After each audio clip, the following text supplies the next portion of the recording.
it's live. Okay, see. Now it's live. Oh my God, folks. Listen.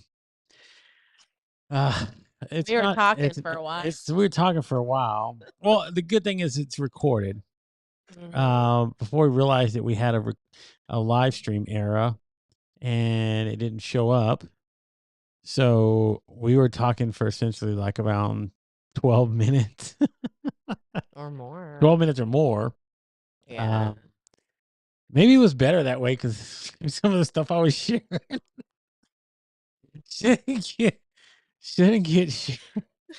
That'll be exclusive content, I guess. We can share that somewhere else. So apologies for anybody who's watching. If you do tune back in, we got kicked off. We did. We got It kicked was an off. error message. Got an error message saying that we weren't streaming or wasn't streaming anymore for whatever reason. So I don't know.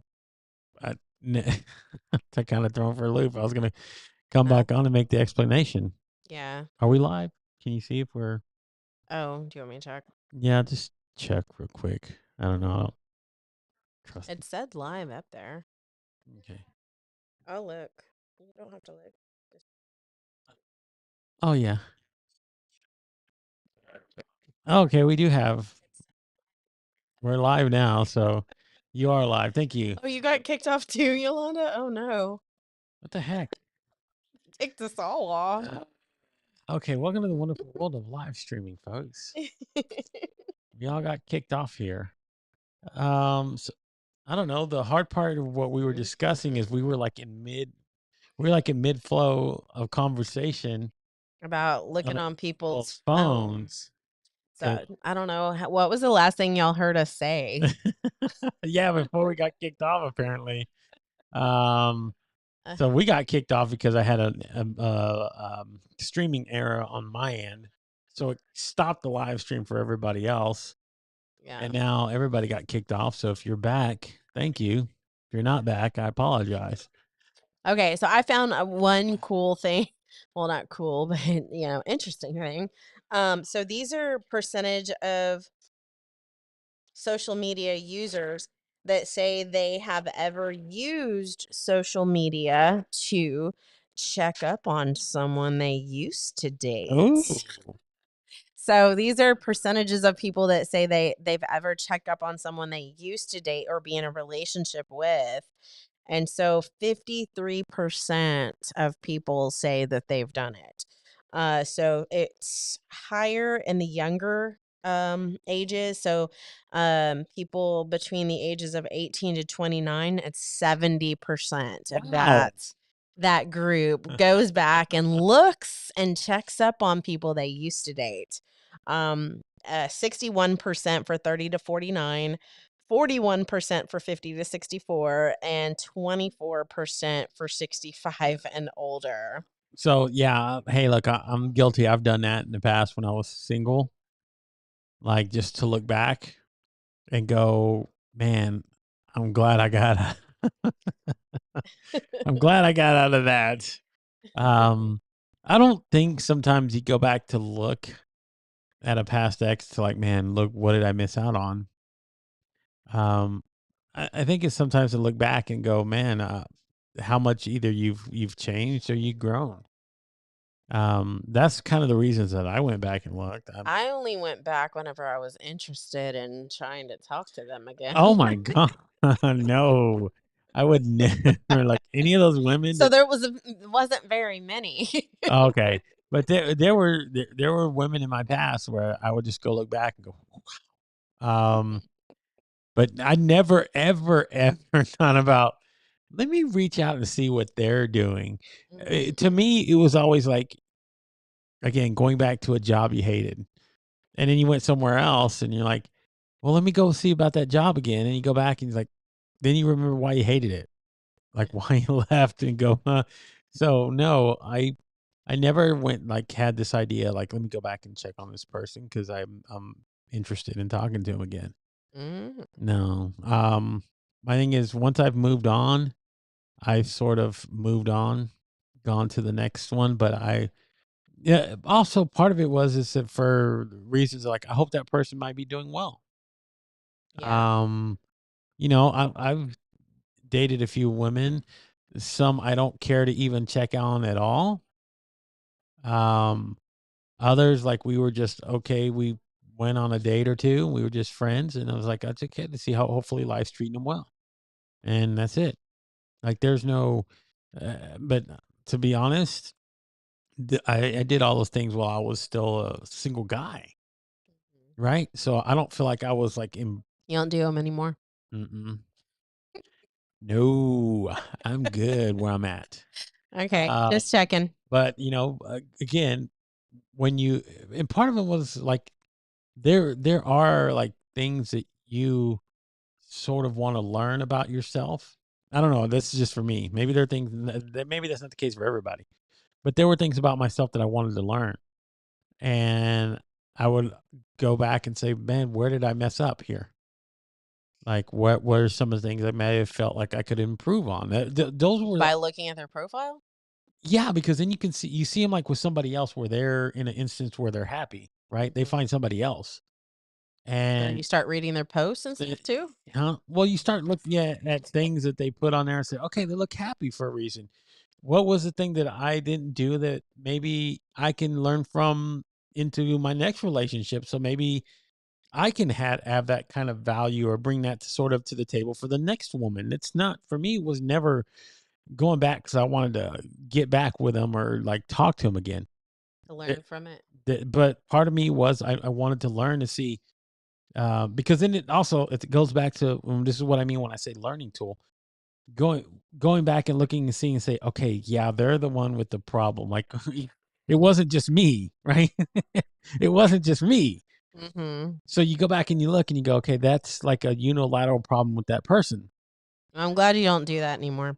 Okay, so there's these are people that share or discuss things about their relationship on social media. So 28% of people say they do.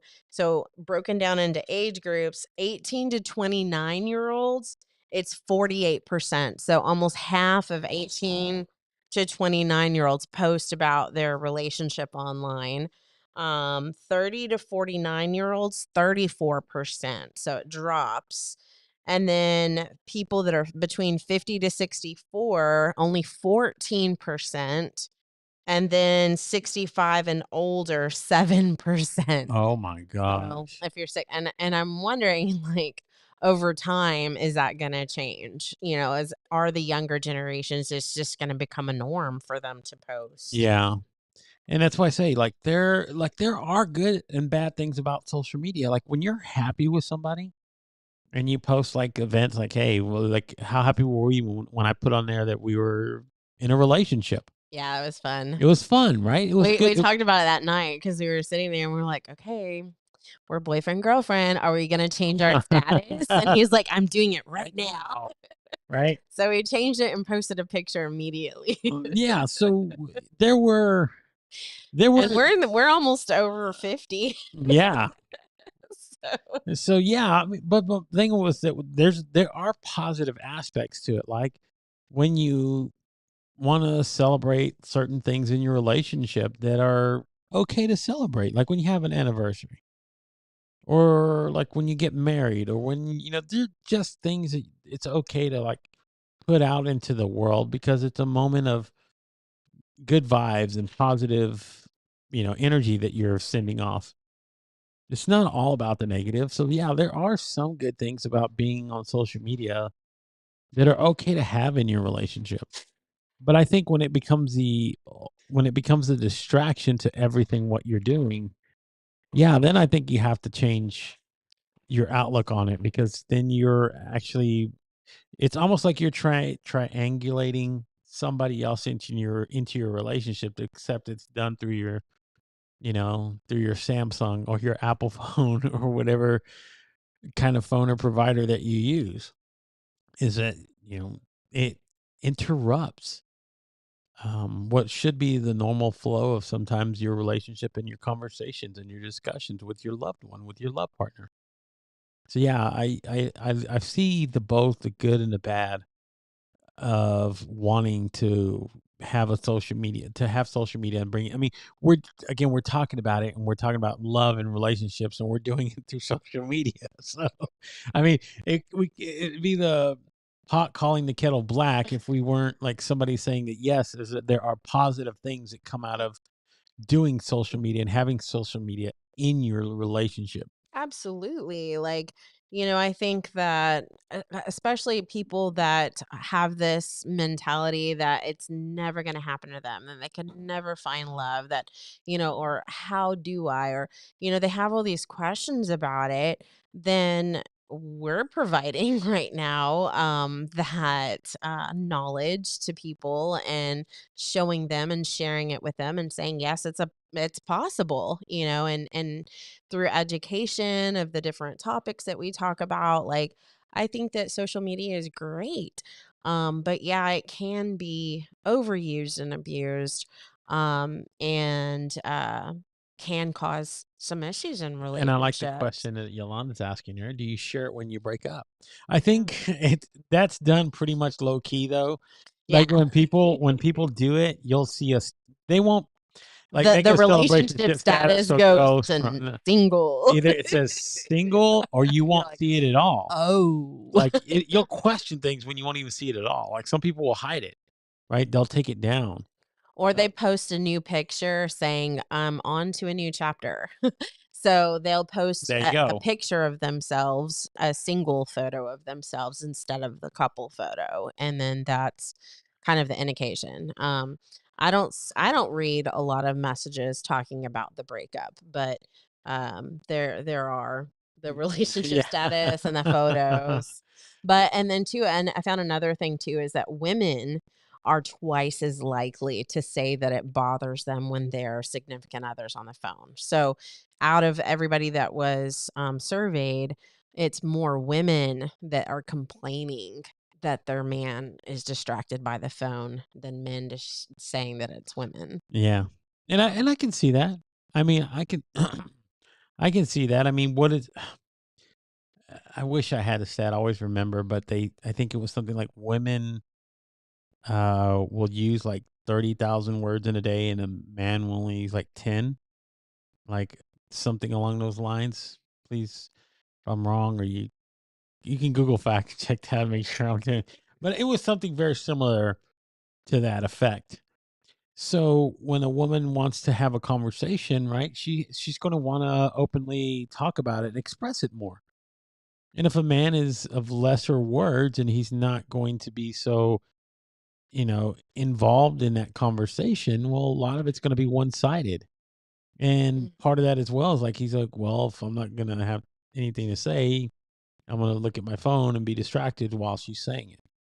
I mean, honestly, it's to me the almost very similar to even before cell phones back in the day where a husband would be watching a football game and the wife wanted to talk and you didn't want to interrupt him while he was watching his game.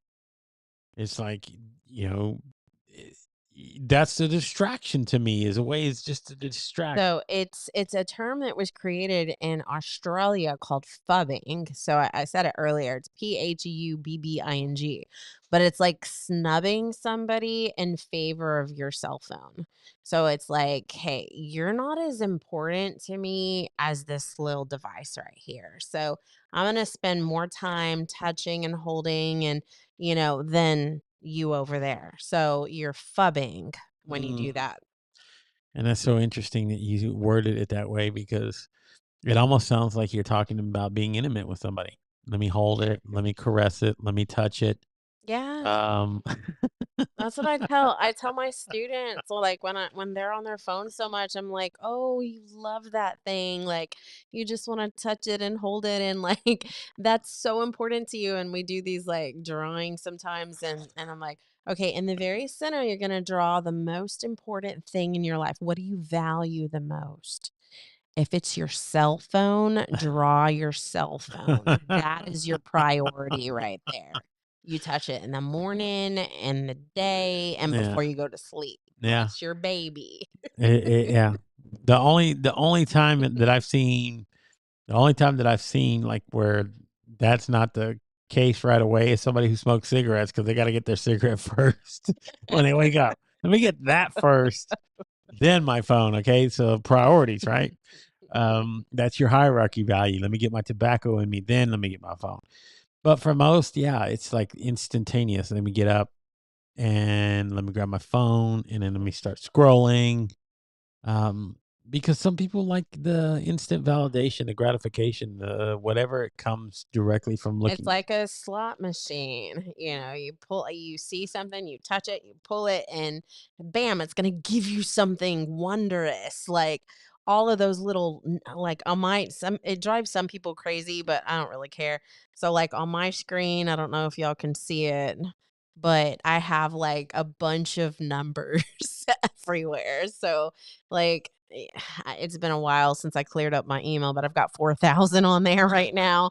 I've had it in the like, I don't know, close to 50,000 before. So that's 4,000 is pretty good. But like, I'll check it when I want to. I don't have to stay on top of everything. It's like, I really don't care.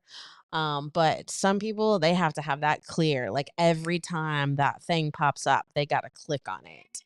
Yeah, that's that. I get that's kind of me. Like I look at her, I look at her inbox and go, oh, like my brother, my older brother, like he has like over 100,000 emails on his. Like Um, I'm like, oh my. I used to have that at I work. used to be like, oh my god, how do you? I mean, do you? I don't know. How do you live? I finally found a button and it said like click all to red and I was like, "Yes." And so I just hit it and it like took them all away. Like, like there are things like sometimes, anytime that I see anything over like 10 notifications on something, I freak out. I'm like going, oh my god, let Oh, me click all this off. Like I don't. And there's a couple of them I keep clear, but like like honestly, like I if I see something and I go through it, I was like, man, that is too much for me. Like that, I love singular number. I love singular. but that's how the phone gets you. Like it's a constant Well, like reminders that you need to go touch it again. like for a lot of it though, for me is like I'm somebody that simplifies things. So when I like say get a lot of junk email, I'll take the time to go in there and I'll like unsubscribe to shit that I subscribed to like 5 or 6 years I do ago. too, and they come back. And They resurrect.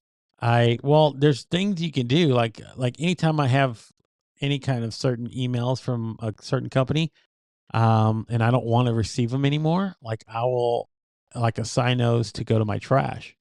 So my Google will automatically realize it and I train it to send it there. And I have Mhm. so much like those numbers that everybody has, a lot of it would be in my trash. And then I just go to hit select all, delete, and it's gone forever. Clean house. I only keep the things that I want to keep that I feel like I need to go back and maybe look at later on. But other than that, I try to tear down everything. No. It's like how I If I love. if I had enough money, I would just hire a secretary to do that for me. Be like, "Here, take care of my phone, and if I really need to see it, I'll Yeah. see it." Well, But and to so this to this point, I don't think it's a problem for couples who both are on the phone constantly. It's a problem when only one person does it. And again, there are people like that's there. I mean, even I see this in teens all the time. They're in the same room, on the couch, across from each other, where one of them could say something to the other, and instead they're texting it back and forth to each other and just giggling. And I'm going, the hell? What am I missing out on? Is there, you know? And it's because it's I guess it's their level of how they communicate. I don't know. I don't Uh, know. That's how it was in my ex marriage. Like I just was on it too. Like he was scrolling and I was playing games, and we did that all the time. yeah, I don't know. I just didn't like for me again as somebody who creates social media. Like I want to at times step away from it. Like I really love to disconnect. There are times in my period. I mean, I just came out of a period where for a long while, I deleted a lot of my social media apps off of my phone completely because I wanted to be involved in my life, in real life. And and in course, in being with you, I wanted to focus my attention on you and us. Like Mhm. that's where I felt like I had some of the best times, some of the best like conversations. I didn't have a distraction going bzz on my phone and pick it up and maybe look at it. I was like, I didn't have to worry about it. Like all Mhm. my the only emails I was worried about were the ones that were coming from my work. And when I was off the clock, guess what? I didn't get them, so I didn't worry. So it was just Mhm. being present in that in those moments, and it was important for me. Mhm. And even now, it's important for me where I want to take the time to be present and engaged and clear when we're having a conversation with you because I feel Mhm. it's how I respect and it feel like it's what's deserved.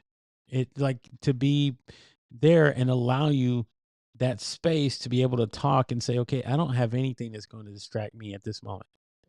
Unless there's a screaming child running into the room with like a welt on their Mhm. eye with something. Okay, yeah, that takes priority. You have to take care of that in the moment and then, life, that's life, right? But Mhm. I think with the cell phone thing, it's pretty easy. You touch on the button over there on the side there or wherever it is on your phone, hold it down for 5 seconds and turn it off. Easy. Screen goes black. You get nothing. There's nothing there. There's no interruptions. Like, don't you love it when we spend time together? And even if we're watching a show, we don't have the phone distraction in between the two of us. It's different. It's very different because, I was with somebody for close to 12 years, and we had phones all the time. Like I was addicted at one point. It was over a year. I was addicted to this game. I don't know if anyone watching has ever heard of it, but it's called Game of War. And I was extremely addicted. I played it all the time. I played it before I went to sleep, even in the middle of the night. When I woke up, like I was playing it for a solid year. Like, and I ended up being a leader in there. And so I had responsibilities that I had to take care of. And so I was very, very addicted. My kids knew I was addicted. It almost at that point, it was even affecting my marriage. I was so addicted to it. So I finally got off of that, and then I started still playing games, but I was playing Candy Crush a lot, and then I was playing some other games too, but I was always whenever there was downtime, I was playing games. And then my ex was always like on scrolling through social media, reading stuff like and then he'd see something and then he'd show me a picture or I didn't really he didn't really care for the game side of it, but I would just play the games and be like, "Oh, okay," and so we didn't have like very meaningful conversations, and it was it was what it was. But now that I'm in the relationship with you, we actually communicate. Like, we can talk for hours, and it's great. Like, then there's no phones around, and it's very different than I'm used to. And it works really well, and I feel like validated when I tell you things. I know you're listening, and then I'm clear minded and I can hear what you're saying and I can listen, and I have a better memory. Like, I was always accused of having this terrible memory because, yeah, I was sidetracked. I was watching a game or playing a game when he would talk to me. And so I wouldn't remember what he said. And then he was like, "Oh, you don't remember anything." And I'm like, "Well, my memory is just bad." Like, I wasn't putting two and two together that I really wasn't paying very close attention to him. I was distracted. I had the phone in my hand. Yeah. And so now we don't, and we have great conversations that I can actually remember, and we talk about stuff. Yeah. And I know that, well, again, my past taught me that I yearned to have somebody that I could talk to and share things with. And coming out of a relationship kind of very similar to yours, where you had a partner who spent a lot of time buried through their phone, like watching videos or playing games or making political stances, all these things that people will do or spend their times doing on social media. Like again, I love it as a tool. I know it has a useful purpose. I know it's changed how our lives are lived, how we communicate. There's so many wonderful things and positive things that come out of social media. Um, but I understand also the dark side of what can happen when you allow it to overtake like your own relationship, your own marriage. Like you find the distractions there. You find again, I promise you, back in the day when people had to have any kind of affairs or anything, it had to be done in person. It had to be somebody you knew in the past. It had to be somebody that you had a direct connection to. You had to, know. Now you can go searching for it. Like you can go back and find an old high school crush or something and reach out and open a door that shouldn't. That was another article that I'm probably gonna include in my paper that I was reading through was infidelity and how much that's increased. And it's online infidelity, like just opening up and sharing things, personal things with someone and being I did emotional, that.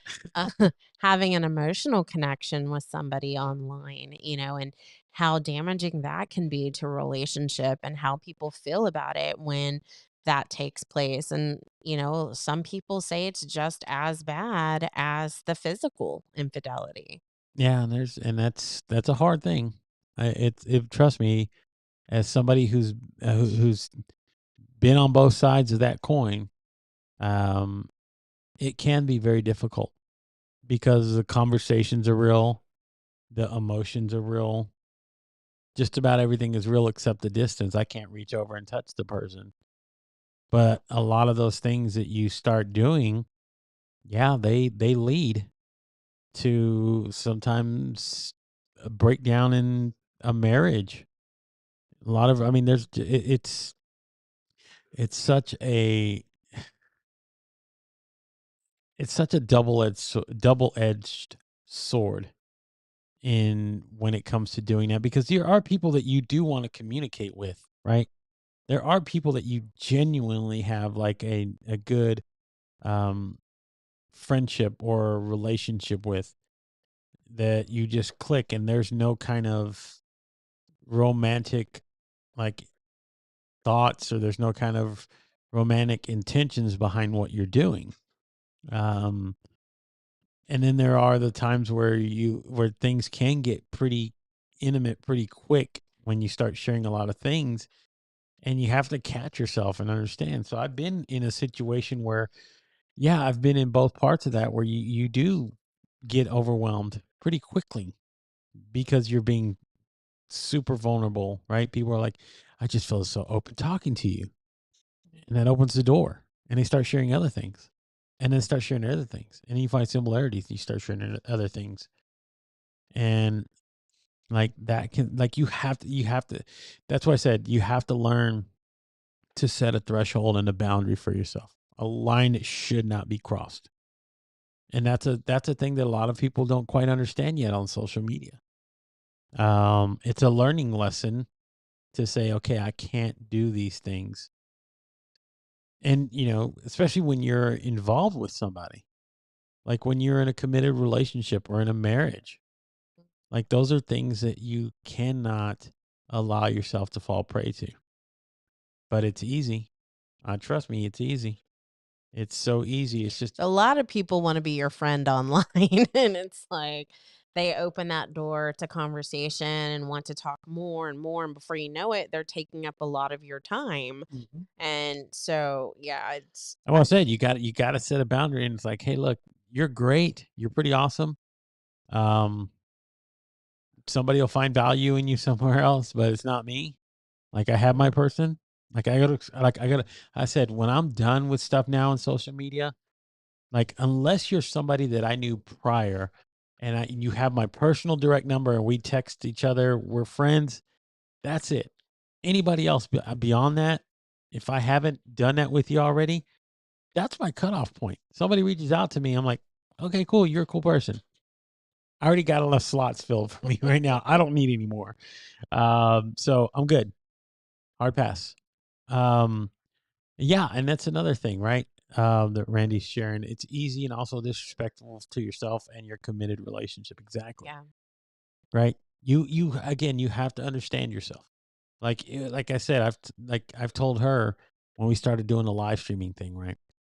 It was an avenue for to find women online because they're like, "Oh my god, you're so fascinating. You have a great voice. Oh, you're cute.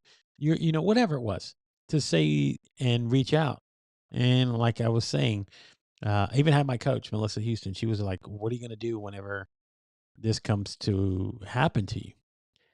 And I said, "Well, I know myself now. I have a boundary. My boundary is that if you're not sitting next to me, you're not the woman that I'm with, you deserve no more of my time. My time is reserved specifically for that individual." And it's even better that she's joining me doing this. Okay. So, she sees it as well. And that's part of why I say the whole social media thing and why it can lead to a lot of things and it can kill your love life and it can kill your relationship because you allow it to. Like when you open those doors and you allow those things to happen, you're allowing an opportunity for very bad things to happen. And because part of it is because you want it to happen. You're not comfortable in your relationship. Again, you're not putting the phone down 6 inches and seeing who that person is right across from you and saying, that's what I need to focus my attention on. Not the word scrolling on my screen, not all the other stuff that takes up our time. Like because it is time. It sometimes it is a waste of time. Honestly, it is. Like I find myself sometimes going, let me get off of fucking TikTok because I'm wasting time. I am wasting time. Like my mindset is if I am not creating, if I am not helping, then this isn't helping me. I need to stop. Honestly, that's my threshold in saying I gotta get off of any kind of social media. If I'm spending time on social media, it is for one purpose and one purpose only, to learn something. That's it.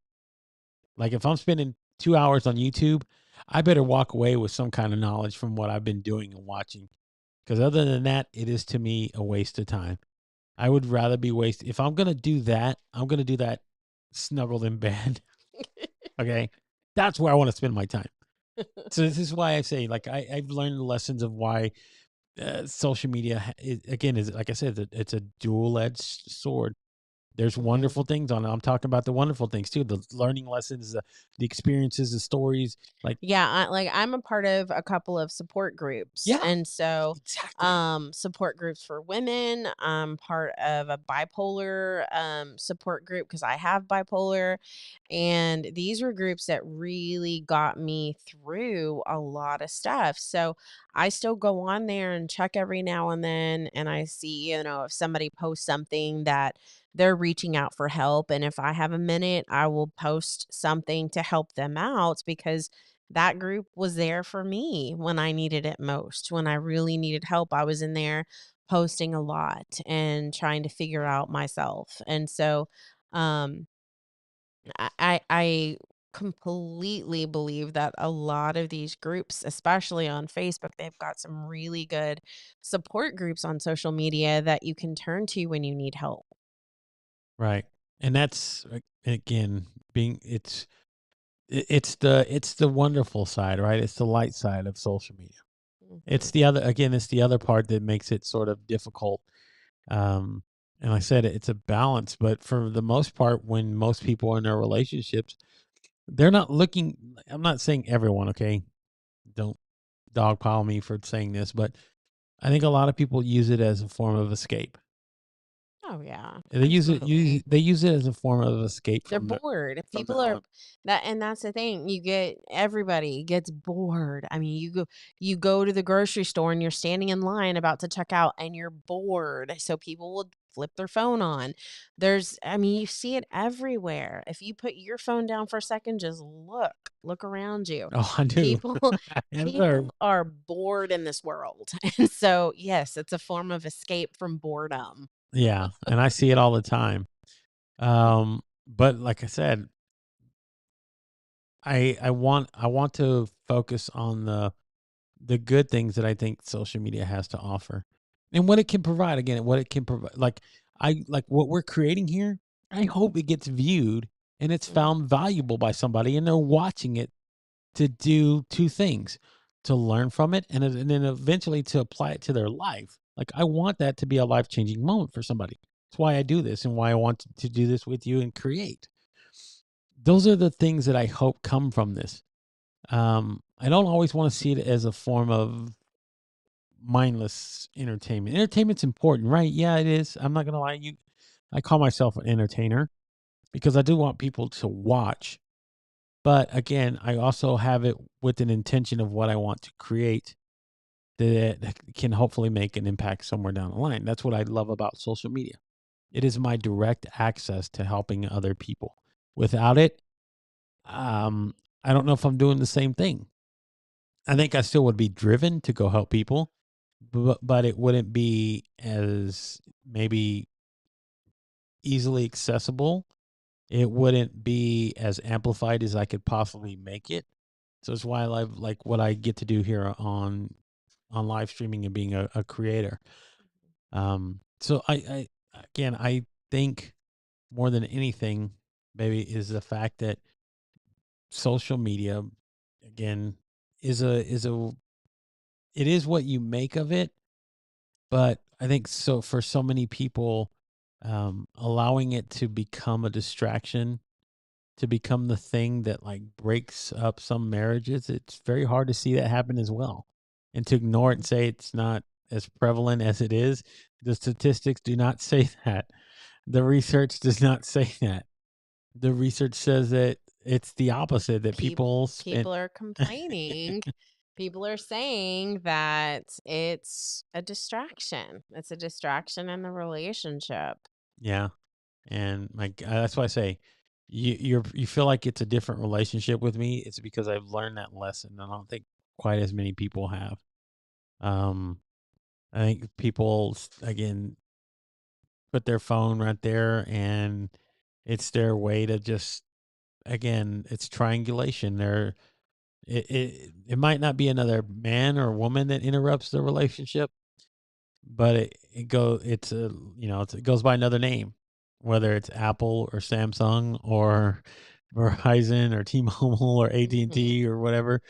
They're the ones that become the other person, the other thing. Um, and like I said, I don't want that to be the case for me because I spent so many hours like living mindlessly through my phone. I don't ever want to go through that again. That's why I say I'll put my phone down. I'll find the time to have the conversation. That's why I say I stop and smell the roses. Um, and it's why, like I say, when I make a social media cleanse, I know it. I do it with intention because I need it. I need it to step away. Like I want to go outside and watch a sunset. When was the last time anybody like can readily say I spent 30 minutes outside, nothing going on but a warm breeze and a sunset, not looking at their phone, not taking a picture of it, not posting it on Instagram, not writing some clever copy to share to get likes, but you being present in that moment and enjoying whatever it is you're looking at because it is a beautiful moment that only you have the ability to enjoy. And that's why, like I say, I love those moments because those moments will never be taken away from me. Right. I'll tell you what, tomorrow we're about to experience this in real life. When TikTok, if it does get banned here in the US, all the things that people shared on social media, all the things that people created and put on there can be gone. But you being present in that moment and enjoying that life, that's the best part of it all, is that I get to see it. Like I remember it. Bye, Randy. Bye, Randy. Thank you for tuning in. Oh, I didn't even see that. I wasn't even paying attention. I was so thought in my deep in my thought. I look at you. Look at the two of you afternoon game a bit. Free vet. I love this joyous union you share. Yep, and it surely will a journey it is. Thank you so much for stopping in. You're the best. But I guess we can sign off now. I mean, we came on here to kind of open up a little bit after the the technical difficulties that we had to deal Mhm. with. I wish I would have had one of those ready. I need to get those ready now. The old school when the TV sign would go off and, they start playing and it says technical difficulty. We'll be right back. That's what I need to create. So in case that happens ever again, it just like goes to that. Gosh. So I don't know. Yes, enjoy the moments without the phone is what he was saying. Yes. So, yeah, it's hard to do because we want to document everything. But enjoy them. Yeah. Enjoy the moments. Yeah. I mean, could you imagine what life would be like now if Jesus were alive and walking around and everybody were like, touching again, we're talking about it's going to be his resurrection here in a few days, in a week or so. Week. Week. But touching, like when bringing Lazarus back to life, could you imagine if people were so busy, they would be like, oh my God, I get this on my phone. Jesus is bringing somebody back to life. Let me put this on Instagram right now. Right? Let me see how many likes I can get from this. That's how life would be. Instead of like witnessing the miracle, like right in front of you, you're looking at it through a phone when it's right there, a foot and a half in front of you, actually happening. Like, man, be present for that. That to me, that's the magic part about it all. I hate it when I go to concerts and people just with their phones and they're just like watching it through there. And I'm like, dude, put the phone down like just 8 inches, put it down, and there they are. They're actually playing there for you. Like, that's the incredible part about it. I know. Guess what? There are 8, Yeah, there's and like, see one thing. Sorry to interrupt. okay. Finish and then I'll say it. Okay. I was going to say there are 50,000 people there that are recording the same thing. You can always go back and watch it and find it online. Be present in the moment. Just watch it Yes. directly. No, like because I'm a photographer and my family sometimes would get upset when I didn't always bring the camera, but I don't like to always be the one taking all the pictures because it's like you're not just enjoying the event. So I actually had a friend of mine who she's like, okay, you're my friend. I'd like for you to take the pictures, but I also want you to be a guest. So I want you to choose. So she's leaving it up to me. She's like, you can choose to be the photographer at the wedding or you can be the guest. She's like, I want you to be the guest so you don't have to do the photography. But I was like, oh, I'm so torn because I was like, well, maybe I can just be the guest and bring my camera and then I'll take some here and there. And she's like, that'll work. So I think that's what I'm going to end up doing. But I thought that that was awesome that she said that because a lot of times friends and family, they don't invite me as the guest. They invite me as Yeah. the photographer because one, I give family discounts and then, yeah, they know I take decent pictures. So. Yeah. Even Yolanda was like precluding to that way when they do it at weddings too. Yeah. Oh god, I used to put it when I did weddings full time, Yolanda, I would put it in the contract that they could not have their own because before even all the cell phones were out, people would bring cameras with flashes. And so sometimes if the flash would go off the same time I'm trying to take a picture and there was too much light, it could burn out an image. So I would tell them and I'd say, okay, sign in this contract that you're going to let all your guests know to not be in my way. Don't stand in front of my shots. Don't have your cameras out in front of me. Make sure there's no flashes going off. And if it is, I cannot guarantee you the best photos because if they're in my way doing it, then that's what you get. So you have to understand that I might miss a photo if someone jumped in front of me, if they brought their camera. So you're going to have to tell them. So they would sign the contract because yeah, it can be a huge problem at weddings. And then it sucks because it's like, okay, you're hiring a videographer a lot of times and a photographer. Like you don't need all these phones pulling out to record video, but it happens. It It's like you happened. can't stop them. Yeah. It's Well, annoying, but you can't stop them. yeah. It's So hard. it's You try. mm, I tried. yeah, it is. It is. Um, all right. Well, I guess that'll do it for this evening. A little longer than we usually go, but we had a little bit of an interruption as well. So hope you guys thoroughly enjoyed the conversation. We will be back next Thursday evening for our regular episode, and then the following Saturday when we would actually be doing a episode of Love Talk won't be happening. We're No. going to be doing a special day, We're going to celebrating, be having a special day. having a special day, celebrating a special day. Misspoke there. We will be celebrating a special day because it will Yes. be our almost the exact date of our 1-year anniversary. Yeah, the 31st. And when we probably would have done it the 31st, but since that's God's day, like he came back, I'm like, okay, And that's Sunday. yeah, we'll And the move it. kids, my daughter comes back home that day. So. Yeah, so we'll just do it on Saturday. Okay. You got anything else you want to share, baby? Yolanda's putting away her phone now. Good job, Yes. Yolanda. There you Good go. job. Get you some cuddle time. That's right, girl. Do your thing. All right. You got anything else you want to say, baby? Yes, come here. I love you. I love you too. Man, that was good. I want another one. Later. Okay. All right, y'all. I guess until then, we'll see you next Thursday. So have a wonderful evening. Enjoy yourself. All right. Good night. Bye, everybody. Bye. Thank you, Yolanda. Thank you.